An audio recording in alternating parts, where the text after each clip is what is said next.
Bienvenidos al mundo de la historia. Hoy les hablaré sobre la historia de la homosexualidad en China. Las relaciones entre personas del mismo sexo comenzaron a documentarse desde la antigüedad y la tolerancia hacia ellas varió con el paso de los siglos. En el caso de China, existen registros antiguos sobre relaciones homosexuales que se remontan a la dinastía Shang en el siglo XVI antes de nuestra era. En la China preimperial, la sociedad se mostraba indiferente hacia las relaciones entre personas del mismo sexo, hasta el punto de considerarlas como parte de la vida diaria. En la antigua China, la homosexualidad, la poligamia y los matrimonios entre personas del mismo sexo eran aceptados y tolerados. Tan es así que varios emperadores chinos tuvieron amantes masculinos, a los que casi les heredaron su imperio. La antigua China tenía una rica literatura sobre la extendida cultura homosocial masculina y la admiración por los hombres que poseían belleza femenina. En la mitología china, el emperador amarillo, considerado uno de los iniciadores de la civilización china, sentó un precedente para el comportamiento sexual, contaba con muchas esposas y tomó como amantes tanto a hombres como mujeres. La falta de religiones monoteístas también jugó un papel muy importante en la cultura china. A lo largo de su historia, contó con sistemas éticos como el confucianismo y el taoísmo. Durante la dinastía Han, las ideas del pensador Confucio sobre la armonía social y las pautas para lograr un gobierno perfecto definirían la cultura china durante los siguientes siglos. El taoísmo, por su parte, estableció el equilibrio entre las dos fuerzas, el yin y el yang, una pasiva, débil y femenina, y otra activa, fuerte y masculina, las cuales se complementan entre sí. Ninguna de estas corrientes filosóficas expresó oposición a las relaciones entre personas del mismo sexo, siempre y cuando procrearan hijos. En la literatura china existen varios cuentos que nos dan luz sobre cómo la sociedad aceptaba la homosexualidad. Uno de ellos es el del melocotón compartido, y hace alusión al amor entre el duque Ling, gobernador del estado de Wei, y Missy Sha, un funcionario de la corte que una tarde de verano se encontraba caminando junto al duque por el huerto real. Al ver un hermoso melocotón que colgaba de una rama, lo arrancó y le dio una mordida. Como estaba dulce, se lo ofreció al duque, y éste le respondió: «Qué sincero es tu amor por mí, olvidaste tu propio apetito, y solo piensas en darme cosas buenas para comer». Otra historia sobre dicho duque y Missy Sha nos muestra el poder que gozaban los amantes favoritos, y es que en una ocasión le avisaron a Missy Sha que su madre se encontraba muy enferma, y él, a pesar de la prohibición, usó el carruaje del duque sin permiso. A todo aquel que desobedeciera esa regla le cortaban los pies como castigo. Cuando el duque se enteró de lo ocurrido, en lugar de castigarlo, sintió tanta ternura que refirió: «Qué hijo tan devoto, por su madre se arriesga a perder sus propios pies». El emperador Ai de la dinastía Han contaba con una esposa y varias amantes, pero su amante favorito fue un funcionario de la corte de 20 años llamado Dong Xian. Un día, en el palacio de Chang'an, Dongshan se quedó dormido en el hombro del emperador, quien vestía una túnica tradicional de mangas largas. Cuando éste quiso levantarse, se cortó la manga de su túnica para no despertar a Dong, que dormía profundamente. El emperador apareció en público con la manga cortada, y los rumores sobre el detalle que tuvo el emperador hacia su amante corrieron por todo el palacio. Los cortesanos celebraron el acto cortándose las mangas. En China, las frases como «la pasión de la manga cortada» o «el melocotón mordido» se utilizan como eufemismo para la homosexualidad. La mayoría de los emperadores de la dinastía Han occidental tenían esposas, concubinas y amantes masculinos, pero siempre destacaba un favorito de su mismo sexo, muchos de ellos anotados en los registros del gran historiador y el libro de Han. Liu Bang, primer emperador de la dinastía Han, implementó el confucianismo como ideología nacional, que enfatizaba el orden y la unidad familiar ante todo. Por lo que las relaciones homosexuales se toleraron siempre y cuando los esposos cumplieran con sus deberes maritales y engendraran hijos. Como el confucianismo promovió el beneficio social a expensas del individuo, los emperadores y gobernantes se casaron con mujeres y tuvieron hijos. Pero sus amantes masculinos siguieron siendo una parte importante de sus vidas, tan es así que recibieron privilegios y los dotaron de poder. La sociedad continuó viendo la homosexualidad como parte del día a día, pero sí criticó que los gobernantes pusieran sus pasiones por encima del Estado. Por el año 175 a.C., el emperador Wen de esa misma dinastía tenía un amante masculino de nombre Deng Tong, a quien le regaló una montaña para que extrajera cobre y acuñara monedas. Probablemente regalar una montaña nos pueda parecer demasiado, pero se dice que Deng la recibió como recompensa por succionar con su boca el pus de las úlceras del emperador. Varios emperadores de la dinastía Han siguieron tomando como amantes a hombres jóvenes, y los escritores y poetas continuaron registrando los encuentros y romances homosexuales de la corte.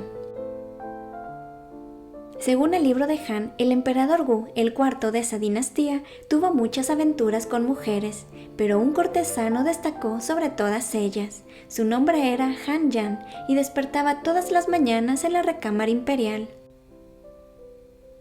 Qu Yuan, un poeta del periodo de los reinos combatientes, escribió varios poemas a su amante, el rey de Wei de Chu, entre los cuales destacan los poemas titulados El lamento y anhelo de belleza. En esa misma época, en el texto militar llamado Intrigas de los Estados en Guerra, señala que el duque Shan, noveno gobernante del estado de Jin, mandó decenas de jóvenes apuestos a las cortes reales de sus enemigos, para que distrajeran con su encanto físico a los reyes y nublaran su capacidad de juicio y liderazgo. Como era costumbre en muchas partes del mundo, los matrimonios en las clases altas eran arreglados, y no era mal visto que los esposos buscaran amor, romance y relaciones sexuales satisfactorias fuera del lecho conyugal. Hay pocos registros de relaciones lésbicas en la historia de China, y quizás se deba a que, por lo general, las mujeres no eran tomadas en cuenta. Pero en la literatura china se habla sobre romances entre las mismas esposas y concubinas de los emperadores. Jing Shao, el historiador de la dinastía Han del Este, informó de varias mujeres en el palacio imperial que sostenían encuentros íntimos, entre ellas la emperatriz Chen, esposa del gran emperador Wu de Han. Estas historias se corroboran con los consoladores que han sido encontrados en las tumbas reales que datan de la dinastía Han, lo que sugiere que las relaciones lésbicas eran comunes entre los miembros de la clase alta. Por el año 220 después de Cristo, al finalizar la dinastía Han, China volvió a aceptar la homosexualidad como lo había hecho en la era preimperial, y así siguió durante los siguientes 400 años, debido a que las ideas del confucianismo no fueron tan arraigadas en la sociedad, y los hombres descuidaron sus deberes maritales y practicaron una homosexualidad más exclusiva. En el siglo V, en el caso de la dinastía Song, se registró que la homosexualidad se había extendido tanto que abundaban las mujeres solteras.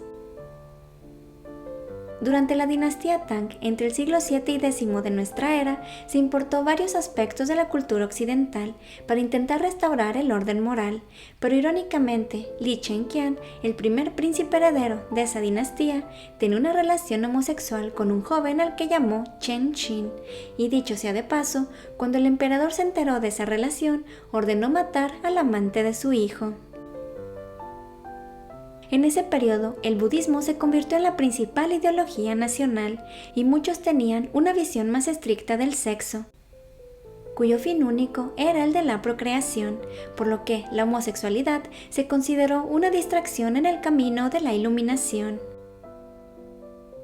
Otras corrientes budistas creían en el karma y en una vida pasada para apoyar la homosexualidad, argumentando que cuando un hombre se enamoraba de otro era porque éste había sido su esposa en una vida pasada. La llegada de religiones como el cristianismo y el judaísmo sembraron en la sociedad el rechazo a la homosexualidad, y los musulmanes que llegaron a China se opusieron a la prostitución de niños y adolescentes varones, lo que había sido muy común en los siglos anteriores. Entre el siglo X y el siglo XIII, durante la dinastía Song, la población de China creció exponencialmente a tal punto de representar 1/3 de la población mundial. Por lo que la creciente urbanización, la invención del papel moneda y el comercio internacional hicieron prosperar a la clase media, lo que trajo consigo el aumento de la prostitución, sobre todo la masculina. El gobierno intentó frenar esas prácticas, aprobando leyes contra la homosexualidad y la prostitución masculina. Pero estas no se aplicaron con rigor, y los hombres solteros y casados de la clase media siguieron pagando por los servicios de chicos jóvenes. Los neoconfucianistas, con ideas más puritanas, se esforzaron en promover la abstinencia y el rechazo a los encuentros sexuales. Sin embargo, fueron rechazados e ignorados por la sociedad. Esa corriente fue retomada unos siglos más adelante, durante la dinastía Ming, y se aprobaron varias leyes que prohibían la sodomía, considerándola explícitamente una práctica repugnante, que era castigada con 100 golpes de caña de bambú. Pero como había pasado en otras dinastías, los siguientes emperadores que tomaron el poder fueron más laxos respecto a la homosexualidad, y esta siguió aumentando sobre todo en la clase media. Un escritor sobre costumbres y geografía durante la dinastía Ming reportó que, en las reuniones de negocios en Pekín, los hombres se compartían jóvenes de su mismo sexo, y que no había nadie que no conociera ese cariño, haciendo referencia al amor entre hombres. Incluso varios emperadores de esa floreciente dinastía tomaron como amantes a hombres jóvenes, entre ellos los emperadores Zhengde y Tianqi.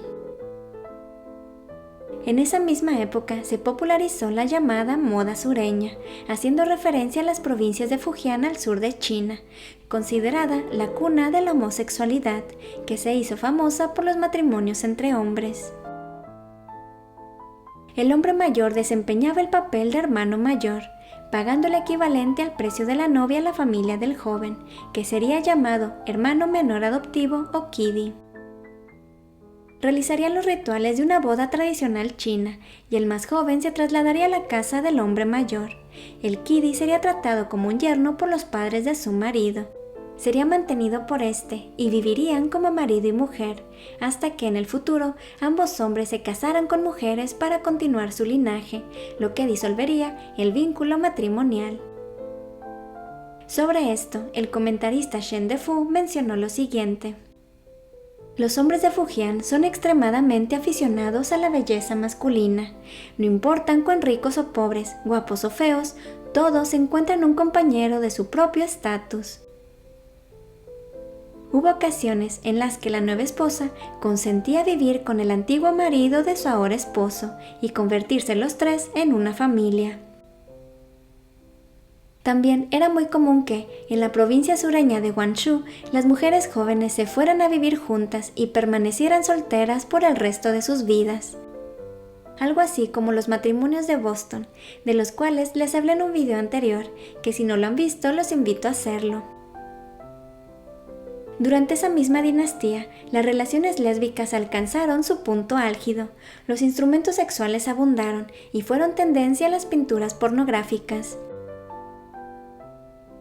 Al final de la dinastía Ming, por el año 1557, llegaron los primeros comerciantes portugueses, y con ellos los misioneros y la moral cristiana de la civilización europea. Los misioneros aterrorizaron a la población china, diciéndoles que Dios los condenaría a una vida eterna en el infierno si continuaban sus prácticas pecaminosas y desviadas. En 1569, el fraile dominico Gaspar da Cruz, en su Tratado de China, afirmó que los terremotos e inundaciones ocurridos en 1556 fueron castigos divinos por las prácticas homosexuales generalizadas en ese país, y mencionó lo siguiente: inmunda abominación, están tan entregados al pecado maldito del vicio antinatural. El jesuita Matteo Ricci también se mostró aterrado por la sodomía prevaleciente en China y la indiferencia de la sociedad, y describió las relaciones homosexuales como perversiones antinaturales. En los años siguientes, a pesar de que muchos chinos se convirtieron al cristianismo, otros siguieron con sus tradiciones y relaciones homosexuales. La llegada de los europeos dio paso a una era de moralidad importada de Occidente, que trajo consigo un fuerte rechazo a la homosexualidad, considerándola un comportamiento social anormal. Posteriormente, el primer emperador Qing castigó las relaciones homosexuales con 100 latigazos, un castigo que a los europeos les pareció indulgente. En la conocida provincia de Fujian, los locales comenzaron a adorar a un dios taoísta conocido como Tuer Shen, pero rápidamente el gobierno chino ordenó la persecución y eliminación del culto. En 1740, el emperador Qianlong promulgó un decreto en donde se declararon ilegales las relaciones homosexuales entre adultos, mereciendo el castigo de 1 mes de cárcel y 100 golpes con un palo. Y un dato curioso es que ese mismo emperador sucumbió ante los encantos del capitán de la Guardia Imperial de 25 años, de nombre He Shan, 40 años menor que él. Las décadas posteriores fueron de represión sexual y se segregó a los homosexuales. La prostitución masculina era despreciada por la sociedad y estaba estrictamente prohibida, pero los actores de teatro y de ópera se desempeñaron como prostitutos. Los actores interpretaron papeles femeninos porque las mujeres tenían prohibido actuar, por lo que a esos actores se les conoció como Shangong y se convirtieron en una especie de celebridades buscadas por académicos, funcionarios y hasta por los propios emperadores. Los Shangong procedían de familias marginadas que vendían a sus hijos para trabajar en burdeles o teatros. Las compañías de ópera y teatro de Pekín se vieron envueltas en un sistema de prostitución masculina muy lucrativo. Los hombres de las clases media y alta acudían a teatros y sumaban a sus conquistas a los actores, quienes brindaban sus servicios fuera del escenario. Durante el siglo XIX, los británicos siguieron reportando su disgusto por la homosexualidad reinante en China. Uno de ellos fue John Barrow, quien en 1804 mencionó lo siguiente: la comisión de este acto detestable y antinatural se acompaña con tan poco sentido de vergüenza. Cada uno de estos oficiales está constantemente asistido por un muchacho guapo de 14 a 18 años. Las guerras del opio debilitaron al imperio Qing, por lo que los burdeles y la prostitución masculina aumentaron considerablemente. Es más, a finales del siglo XIX, las mujeres escaseaban en los barrios de placer de Beijing, eclipsadas por los Shangong. Hacia el final de la dinastía Qing, China se apresuró a modernizarse y adoptó las ideologías de Occidente y la industrialización, pues pensaban que su derrota ante las potencias de Occidente se debía a sus ideas y costumbres atrasadas. La mayoría de los países en los que actualmente la homosexualidad es ilegal fueron antiguas colonias o protectorados británicos, y la legislación que las prohíbe fueron el resultado de un estricto código moral victoriano, que condenaba cualquier acto sexual que no tuviera como fin la procreación. A inicios del siglo XX, muchas personas importaron la homofobia imperante en la civilización occidental, y el fin de las dinastías imperiales chinas marcó el fin de la tolerancia milenaria hacia la homosexualidad, y dio paso a la llamada Gran Revolución Cultural Proletaria, un periodo de persecución comprendido entre 1960 y 1970, en donde la homosexualidad era considerada una desgracia social y un trastorno psiquiátrico de la sexualidad. No fue hasta 2001 que China eliminó la homosexualidad de su lista de trastornos mentales. Muchas gracias por llegar hasta aquí. Sigan la cuenta del canal en Instagram y si les gustó el video denle like y compártanlo con sus amigos. Suscríbanse a mi canal y activen la campanita para que no se pierdan ningún dato curioso e interesante de la historia. Cuéntenme en los comentarios qué opinan sobre la historia de la homosexualidad en China. Si llegaron hasta aquí, dejen en los comentarios algún emoji relacionado con esta historia. Y hasta pronto.